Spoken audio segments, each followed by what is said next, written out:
In a time of change, one leader stood out. From 2016 to 2022, President Rodrigo Duterte defied the odds not just with action, but with the unwavering trust of the Filipino people. Year after year, Duterte topped national surveys, earning some of the highest trust and approval ratings ever recorded in Philippine history. In his first year, an astounding 91% trust rating.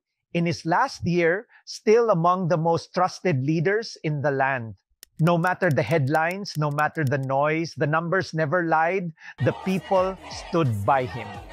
Duterte's presidency wasn't just about numbers, it was about impact, about leadership with a backbone, a president who served, protected, and inspired. And in every survey, the people answered with one voice, Salamat, Tatay Digong. Matatag, matino, makabansa. Bukas bang tinatanaw dahil may isang ikaw.